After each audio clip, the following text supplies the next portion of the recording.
होली के मौके पर टीम इंडिया ने पूरे देश को जीत का तोहफा दिया। बुधवार रात खेले गए रोमांचक मुकाबले में भारत ने बांग्लादेश को 1 रन से हरा दिया। पहले बल्लेबाजी करते हुए भारत ने 7 ओवर में 146 रन बनाए, लेकिन 147 रनों के लक्ष्य का पीछा करने उतरी बांग्लादेश की टीम 20 ओवर में 9 विकेट गंवाकर 145 रन ही बना सकी। आखिरी ओवर में बांग्लादेश को जीत के लिए 11 रन चाहिए थे। ऐसे में कप्तान धोनी ने गेंदबाजी की कमान हार्दिक पांड्या को दी। मैच के आखिरी ओवर में जमकर उतार चढ़ाव देखने को मिला। इस ओवर में बांग्लादेश नए 3 गेंदों पर 3 विकेट गंवाए और मैच भी गंवा दिया। हार्दिक ने अपनी पहली गेंद 3 गेंदों पर 3 चौकों समेत 9 रन दिए। बांग्लादेश को जीत के लिए 3 गेंदों में सिर्फ 2 रन की जरूरत थी।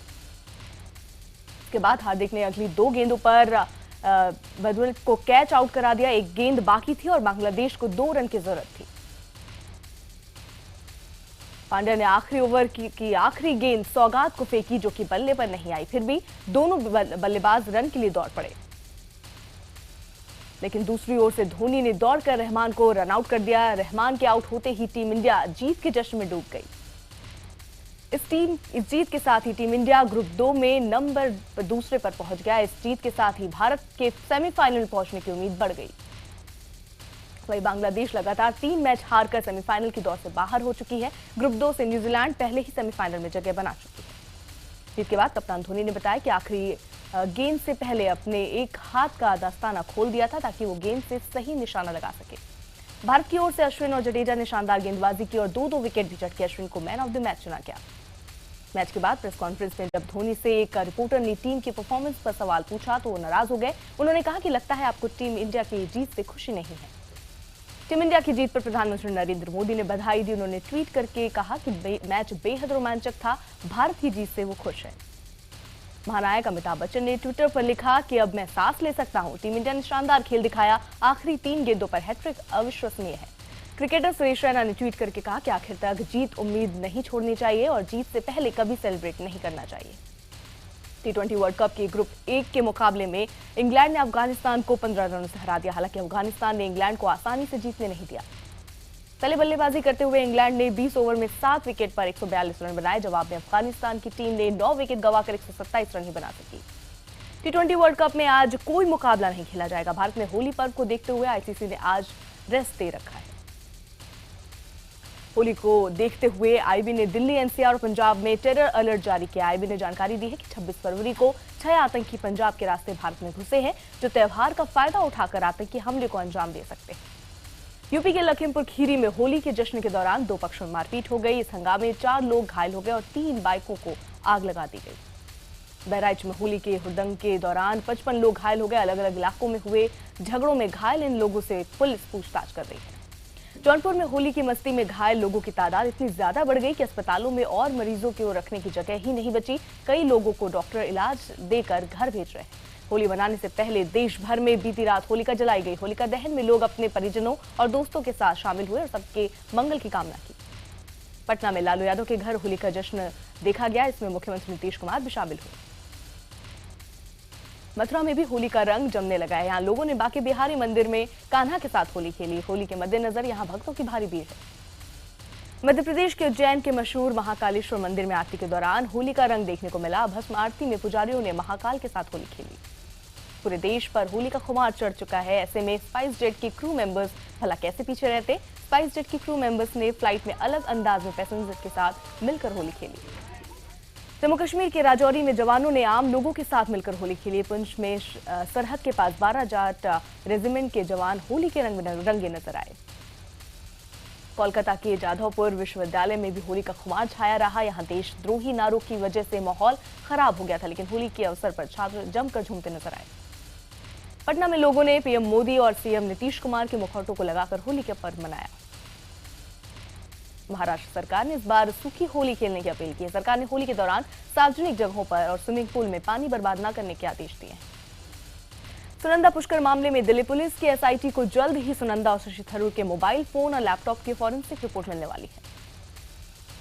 इसके अलावा केस से जुड़े करीब 7 से 8 और लोगों के मोबाइल फोन की भी रिपोर्ट आनी है। सूत्रों के मुताबिक इस रिपोर्ट के बाद शशि थरूर का पॉलीग्राफ टेस्ट भी हो सकता है। जेएनयू के बाद अब पुणे के एक कॉलेज में देश विरोधी नारे लगने का आरोप है। पुणे के सबसे प्रतिष्ठित कॉलेजों में से एक फर्ग्यूसन कॉलेज में छात्रों के एक समूह पर देश विरोधी नारे लगाने का आरोप लगा है। कॉलेज के प्रिंसिपल ने इन नारों के खिलाफ पुलिस में शिकायत दर्ज कराई, तो वहीं इस विवाद पर सियासत भी गर्मा गई। विपक्षी दलों ने प्रिंसिपल पर आरएसएस के इशारों पर काम करने का आरोप लगाया। इस मामले में शिकायत दर्ज कराने वाले कॉलेज के प्रिंसिपल बाद में अपने रुख से पलट गए। प्रिंसिपल ने कहा कि लेटर में टाइपिंग की गलती हुई है। कॉलेज के प्रिंसिपल रविंद्र सिंह परदेशी को महाराष्ट्र के शिक्षा मंत्री विनोद तावड़े ने तलब किया, तो वहीं सरकार ने दलील दी कि देश विरोधी नारों को बर्दाश्त नहीं किया जाएगा। पुणे के कॉलेज में एनसीपी और एबीवीपी कार्यकर्ताओं के बीच झड़प भी हुई। दरअसल कॉलेज में एनसीपी के विधायक जितेंद्र अहवाड़ ने अपने भाषण के दौरान सरकार पर हमला बोला था। जितेंद्र अहवाड़ ने जेएनयू छात्र संघ अध्यक्ष कन्हैया की आवाज को नौजवानों की आवाज कहा, जिसके बाद एबीवीपी के कार्यकर्ताओं ने हंगामा करना शुरू कर दिया। हैदराबाद की सेंट्रल यूनिवर्सिटी में हो रहे विरोध प्रदर्शन के बीच 27 मार्च तक सभी कॉलेजेस सस्पेंड कर दिए गए हैं। माफ कीजिएगा, क्लासेस सस्पेंड कर दिए गए। इस बीच पुलिस ने यूनिवर्सिटी के अंदर किसी भी बाहरी शख्स के आने पर रोक लगा दी है। देशद्रोह के आरोप में जमानत पर रिहा हुए जेएनयू छात्र संघ के अध्यक्ष कन्हैया कुमार बुधवार को हैदराबाद यूनिवर्सिटी गए, लेकिन बाहरी लोगों का प्रवेश बंद होने के चलते कन्हैया भी यूनिवर्सिटी के अंदर नहीं जा सके। हैदराबाद यूनिवर्सिटी में मंगलवार को हुए हंगामे पुलिस ने 25 लोगों को गिरफ्तार किया। दरअसल कुछ छात्र वीसी की वापसी का विरोध कर रहे थे। जेएनयू के छात्रों ने आज दिल्ली में मानव संसाधन मंत्रालय के बाहर प्रदर्शन किया। इस दौरान उन्होंने हैदराबाद यूनिवर्सिटी के छात्रों का समर्थन किया। जेएनयू छात्र संघ के अध्यक्ष कन्हैया कुमार की जमानत रद्द करने की याचिका पर सुनवाई 28 अप्रैल तक टल गई है। फिलहाल इस मसले पर दिल्ली हाईकोर्ट ने कोई अंतरिम आदेश जारी नहीं किया।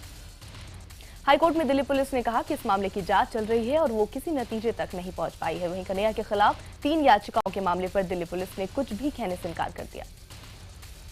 पाकिस्तान दिवस के मौके पर आंद्रिया अंद्रावी के अलगाववादी संगठन दख्त-ए-मिल्लत के श्रीनगर के कई इलाकों में पाकिस्तानी झंडे लगाए। हालांकि फिर पुलिस ने सभी इलाकों से झंडे उतार दिए। ऐसा पहली बार नहीं है कि जब कश्मीर में पाकिस्तानी झंडे लगे हों। उधर इसी मसले की कई राजनीतिक दलों ने आलोचना भी की है। अलगाववादी नेता सैयद अली शाह गिलानी ने पाकिस्तान डे के जश्न के मौके पर देशद्रोही बयान दिया। दिल्ली में पाक उच्चायोग में पाकिस्तान डे के जश्न में शामिल होने आए गिलानी ने कहा, कश्मीर में 6 लाख लोगों ने शहादत दी है और इनकी शहादत बेकार नहीं जाएगी। गिलानी ने कहा कि कश्मीर को भारत से आजादी जरूर मिलेगी। इस बीच हुर्रियत कॉन्फ्रेंस के चेयरमैन मीरवाइज उमर फारूक ने भी कहा कि भारत पाकिस्तान के बीच बातचीत से हल नहीं निकल सकता। पाकिस्तानी क्रिकेट टीम के कप्तान शाहिद अफरीदी के बयान को लेकर विवाद हो गया है। मंगलवार रात न्यूजीलैंड के खिलाफ खेले गए मैच के बाद उन्होंने कहा था कि बड़ी संख्या में कश्मीर से लोग उनके समर्थक आए हैं।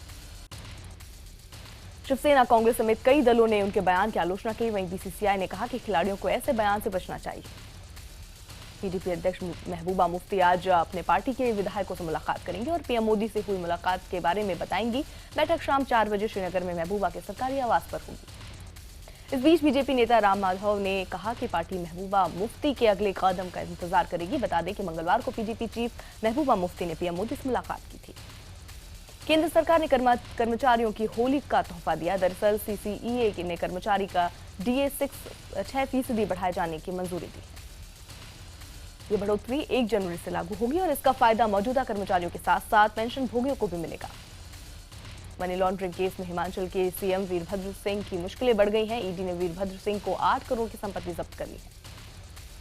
प्रधानमंत्री मोदी ने शहीद भगत सिंह, सुखदेव और राजगुरु के शहादत दिवस पर उन्हें श्रद्धांजलि दी और कहा कि उन्होंने सर्वोच्च बलिदान दिया है ताकि उनके बाद आने वाली पीढ़ियां आजादी की हवा में सांस ले सकें।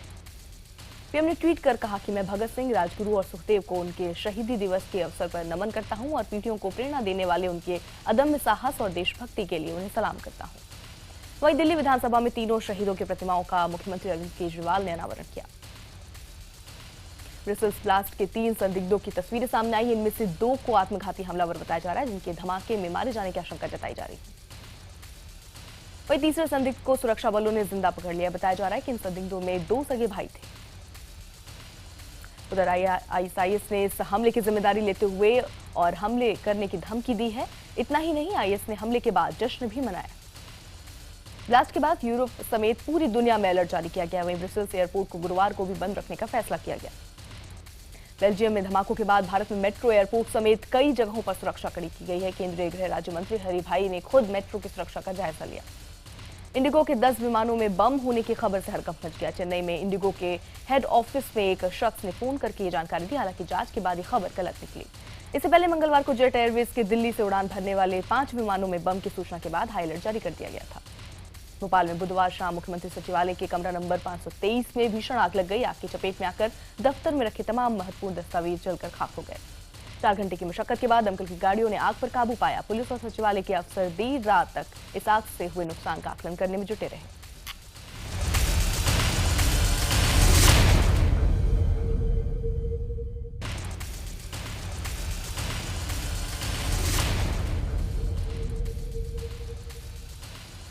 लश्कर के आतंकी डेविड हेडली से बुधवार को फिर से पूछताछ हुई। हेडली ने बताया कि उसने लश्कर-ए-तैयबा को 8 लाख रुपए दिए थे। साथ ही उसने पाकिस्तान और दुबई में भी पैसा लगाया था।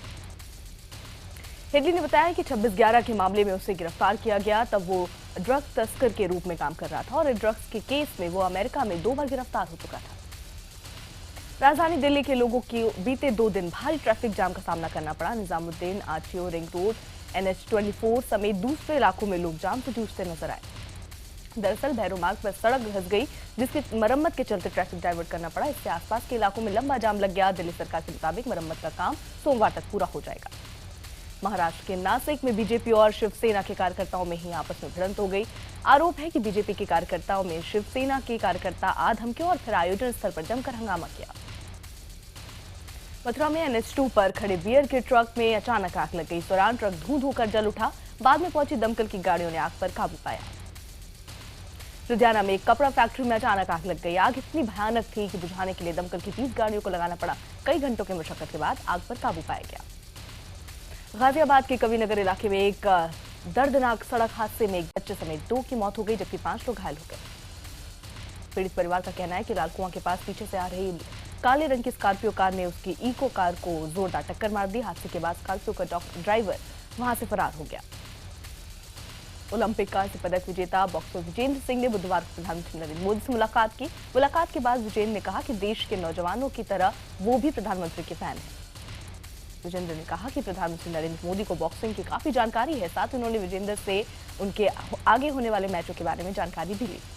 मौसम विभाग ने कहा है कि 24 मार्च के बाद कश्मीर घाटी में बारिश और बर्फबारी हो सकती है। इससे कश्मीर और उससे सटे मैदानी इलाकों में ठंड बढ़ सकती है। ये बारिश और बर्फबारी सेब की फसल के लिए नुकसानदायक हो सकता है, क्योंकि ये सेब के पेड़ों में फूल खिलने का वक्त है और बारिश से फूलों को नुकसान हो सकता है। मौसम विभाग का कहना है कि अगले 4 दिन तक मौसम का मिजाज खराब रहेगा। 28 मार्च के बाद मौसम सामान्य होने की संभावना है। नोएडा के सेक्टर 39 में यमुना किनारे बने ओखला पक्षी विहार में बुधवार को भीषण आग लग गई। आग में सैकड़ों पक्षियों के आशियाने उजाड़ दिए। आग काफी बड़े इलाके में फैली थी, जिसे बुझाने के लिए दमकल की 12 घंटों की मशक्कत के बाद वहां पर काबू पाया गया। बताया जा रहा है कि कई जगहों पर अब भी आग सुलग रही है। दिल्ली के गोविंदपुरी में मंगलवार को एक शादीशुदा महिला के कत्ल के मामले में दिल्ली पुलिस ने महिला के पति को अरेस्ट कर लिया। पुलिस ने पत्नी की शक के चलते हत्या की थी। गुड़गांव के MG रोड पर एक बार फिर से क्लब में मारपीट का मामला सामने आया। क्लब में गए एक व्यक्ति को क्लब के बाउंसरों ने बुरी तरह से पीट दिया। पूरी घटना क्लब के बाहर लगे CCTV कैमरे में कैद हो गई। इस मामले में गुड़गांव पुलिस ने आधा दर्जन से ज्यादा युवकों के खिलाफ मामला दर्ज किया। नोएडा के सेक्टर 8 में एक रेस्टोरेंट में एक हंगामे के मामले को लेकर अब तक कोई गिरफ्तारी नहीं हो पाई है। यहां कुछ दबंगों ने रेस्टोरेंट के कर्मचारी से मारपीट की थी। कर्मचारियों का आरोप है कि ये लोग अक्सर रेस्टोरेंट से बाहर खाना मंगवाते हैं और फिर पैसे देने में भी आनाकानी करते हैं। आरोपों के मुताबिक हंगामे वाले दिन भी इन्होंने बाहर खाना मंगवाया था। कर्नाटक के गुलबर्ग में सेंट्रल जेल से 4 कैदी फरार हो गए। पुलिस उन्हें तलाश करने में जुटी है। छत्तीसगढ़ के जसपुर में एक पति ने अपनी ही पत्नी और बच्चे की हत्या कर दी। हत्या के बाद उसने खुद थाने में जाकर सरेंडर कर दिया। फैन और रईस के बाद शाहरुख खान अब कुछ और मूवी साइन करने वाले हैं। बताया जा रहा है कि शाहरुख की 6 निर्देशकों से बात हुई है। इन निर्देशकों में से 2 की कहानियां शाहरुख को पसंद भी आई हैं। होली के त्यौहार पर छोटे पर्दे के सितारों ने जमकर होली खेली। इस होली स्पेशल प्रोग्राम पर सबने मिलकर खूब धूम मचाई। कॉमेडियन कपिल शर्मा को एक और फिल्म को ऑफर मिला है। ये ऑफर निर्देशक राजीव ढींगरा ने दिया है। हालांकि अभी तक कपिल की ओर से कोई जवाब नहीं आया है। अमेरिकन टीवी सीरीज क्वांटिको की शूटिंग में व्यस्त प्रियंका चोपड़ा इस बार होली अपने परिवार और दोस्तों के साथ नहीं मना पाएंगी। प्रियंका ने होली ना मना पाने का दुख ट्विटर पर भी जाहिर किया। Salman Khan big boss season 10 को भी होस्ट करेंगे। बताया जा रहा है कि सलमान इस बार शो के लिए 8 से 10 करोड़ रुपए फीस चार्ज करेंगे। अमेरिका में राष्ट्रपति पद के दावेदारों में शामिल हिलरी क्लिंटन और डोनाल्ड ट्रंप। एरिजोना में भी जीत मिली है उनको। ट्रंप रिपब्लिकन तो हिलरी डेमोक्रेटिक पार्टी से हैं। ट्रंप इस जीत से काफी उत्साहित हैं। जापान के एक गोल्फ कोर्स में जेब्रा की बेहोश करने के लिए उसे ट्रैंकुलाइजर दिया गया, लेकिन उसके बाद जेब्रा झील में घुस गया और वहीं उसकी मौत हो गई।